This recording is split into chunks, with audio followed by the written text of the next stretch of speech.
भाई और बहन एक छोटे से गांव में एक भाई और बहन रहते थे। भाई का नाम अहमद और बहन का नाम फातिमा था। उनके माता पिता का देहांत हो चुका था और अब उनके पास एक दूसरे का ही सहारा था। अहमद खेतों में मेहनत करके रोजी कमाता और फातिमा घर का सारा काम संभालती। अहमद अक्सर अपनी बहन से कहता, जिंदगी मुश्किल जरूर है, लेकिन अगर हम अल्लाह पर भरोसा रखें और हलाल तरीके से कमाएं तो अल्लाह हमें कभी अकेला नहीं छोड़ेगा। एक दिन खेत में काम करते समय अहमद को मिट्टी में एक चमड़े की थैली दबी हुई मिली। जब उसने उसे खोला तो हैरान रह गया कि उसमें सोने के सिक्के भरे थे।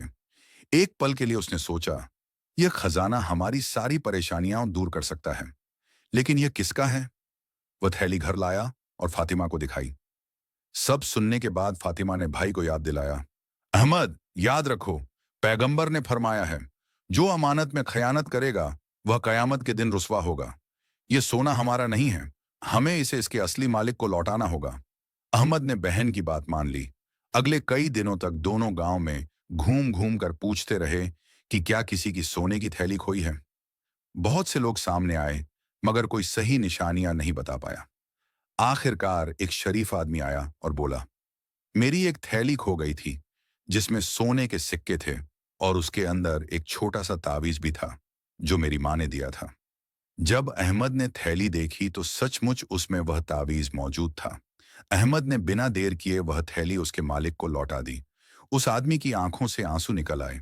उसने कहा, बेटा, आज के जमाने में इतनी ईमानदारी कहाँ मिलती है। तुम चाहते तो यह सोना अपने पास रख सकते थे, लेकिन तुमने लालच छोड़कर सच्चाई को चुना। उस आदमी ने आगे कहा, मैं एक व्यापारी हूं और मैं केवल ईमानदार लोगों को ही अपना साझेदार बनाता हूं। अगर तुम चाहो अहमद, तुम मेरे साथ व्यापार कर सकते हो। यह अल्लाह की बरकत थी। अहमद उस व्यापारी के साथ काम करने लगा और जल्द ही उनकी आर्थिक हालत बहुत सुधर गई।